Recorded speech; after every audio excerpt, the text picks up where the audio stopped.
Hoy comienza, como ya dije, la segunda semana del Adviento y aparece el segundo personaje clave en el tiempo del Adviento, que es Juan el Bautista, siendo el primero el profeta Isaías, el profeta que nos acompaña durante estas 4 semanas, y siendo la tercera figura que aparece más adelante, y es María, la Virgen Madre de Nazaret.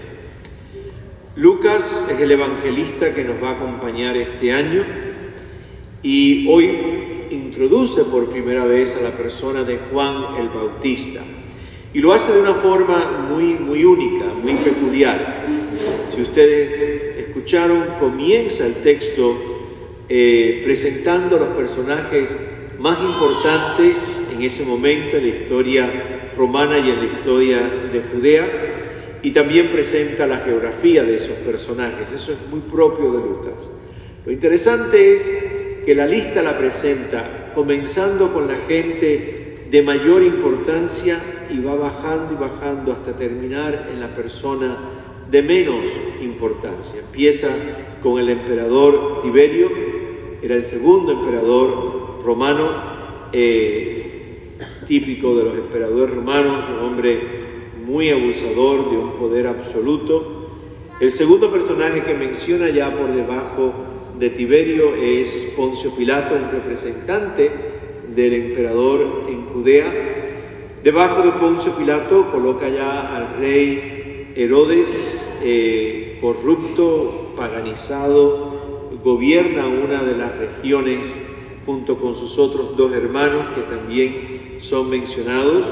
Eran hermanos que se odiaban, incluso uno llega a matar al otro buscando más expansión de sus territorios y de su poder. Y por debajo de Herodes menciona finalmente a los líderes religiosos judíos de ese momento, los sumos sacerdotes Anás y Caifás.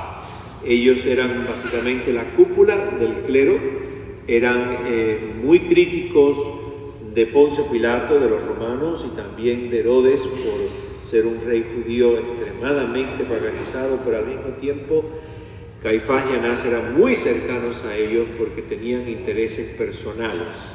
Por un lado los criticaban y por otro lado no lo criticaban, cuidando sus posiciones y su dinero.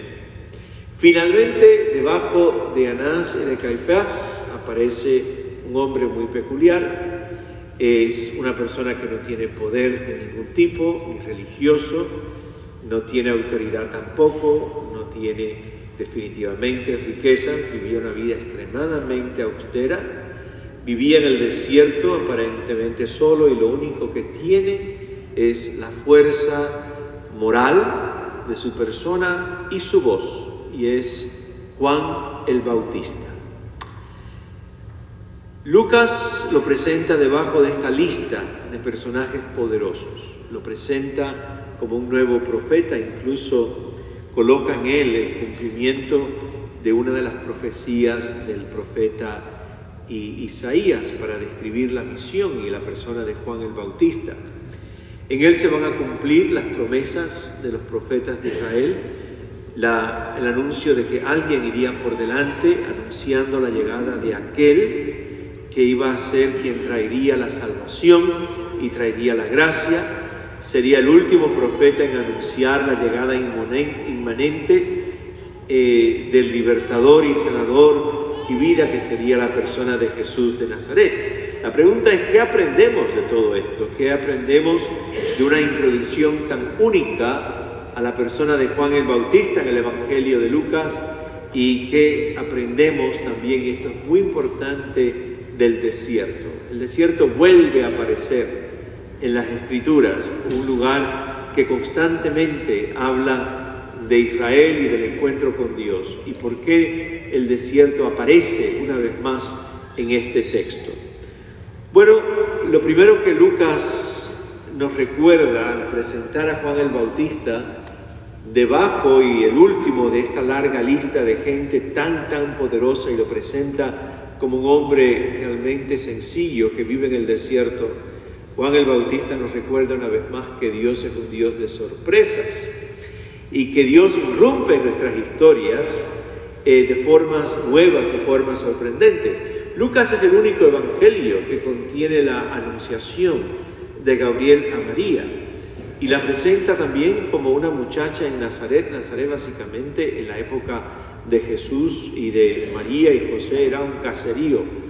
Por los estudios que se han hecho de arqueología, Nazaret en aquella época, si llegaban a 50 chozas era mucho, eran mitad casas y mitad cuevas. La gente vivía bajo la superficie por el calor. Gente muy pobre, y es en esta muchacha en que Dios se fija y la invita básicamente a que le dé un sí, para que Él, Dios, entre en ella y se haga este Dios invisible, se haga ahora visible en la persona de Jesús. María de Nazaret pertenecería también a esa última línea de personajes en el Evangelio de Lucas. No es princesa, no es reina, no vive en un palacio en Jerusalén, ni en Tiberias, ni en Cesarea Marítima. Es una muchachita sencilla de un, básicamente, caserío entre las rocas de Galilea. Y por lo tanto ahora nos presenta otro personaje de la misma línea, Juan el Bautista. Es el menor de los menores y entre la lista de los poderosos pues aparece simplemente como un hombre sin poder. No habita en un templo, no habita en palacios, habita simplemente en el desierto. Sigue siendo a través de los menores, de los pequeños, donde Dios alza su voz. Y es en el menos esperado de todos, donde Dios manifiesta su poder y su autoridad para Dios hacerse sentir. No escoge ni a Anás, ni a Caifás, ni a Pilato, ni a Herodes, ni a sus hermanos, y mucho menos al emperador Tiberio. Escoge a alguien que en la lista es el último. Y Juan puede hacerlo porque Juan, como dije, tiene fuerza moral y puede gritar con toda su voz, porque como siempre las Escrituras nos presenta que al final el más débil termina siendo el más fuerte, porque tiene fuerza moral, está conectado profundísimamente con Dios. Juan grita en el desierto. Es un lugar abierto, es un lugar amplio, es un lugar inmenso, pero allí no habita nadie. Por lo tanto, nadie está escuchando a Juan el Bautista. Pero no importa, Juan aparece siempre como un hombre que grita, que alza la voz, que anuncia. Finalmente parece que resuena un poco su voz en aquella inmensidad del desierto de Judea. Se empiezan a acercar algunas personas, parecen sentirse atraídas por su voz y por sus palabras, pero a Juan no le importan los números. Sigue simplemente alzando la voz con toda su fuerza y cree en lo que dice. Incluso está dispuesto a morir por lo que dice. Y aunque su espacio es el desierto, Juan nunca deja de gritar. ¿Qué aprendemos tú y yo en esta noche? Creo que lo primero es que tú y yo nos tenemos que dejar seguir sorprendiendo por Dios. Que en tu y en mi pequeñez, en nuestra pobreza material o en nuestra pobreza de espíritu o en ambas, Dios se manifiesta. Que Dios puede hablar a través de nuestras limitaciones, de nuestra pequeñez, y que Dios siempre va a decir lo mismo. Dios nunca ha cambiado su mensaje. Básicamente lo que nos dice es que cambiemos el corazón de piedra y lo transformemos en un corazón que se parezca más al corazón de Dios, bondad y misericordia y entrega. El mensaje de Dios a través tuyo y mío, y para nosotros también definitivamente, es que el hombre y la mujer viejos mueran y que su gracia nos ayude a nacer y convertirnos en el hombre y la mujer que Dios siempre soñó. Pero Dios te pide a ti algo en esta noche y a mí, que por muy indignos que nos podamos sentir, muy pobres y muy limitados, Dios te pide a ti y a mí simplemente, préstame tu voz, préstame tus labios, para que yo, Dios, pueda seguir gritando. ¿Qué aprendemos del desierto? Pues miren, aunque a veces parece que nadie nos escuchara, la invitación es, no dejes de gritar. No te preocupes si te escuchan o no. No dejes de anunciar que Dios es amor, que es vida, que es luz, que Dios es la verdad. No dejes de anunciar, aunque nadie escuche, que Dios nos ama incondicionalmente, infinitamente. No dejes de gritarle al mundo que busca paz, que Dios perdona y que Dios es paciente. No dejes nunca de gritar con todas tus fuerzas que el reino de Dios se acerca y que Dios nunca descansará hasta que su reino se haga tanto en el cielo como en la tierra. No dejes de gritar. Aunque te canses, aunque me canse, aunque parezca que a veces es en vano, no dejes de gritar.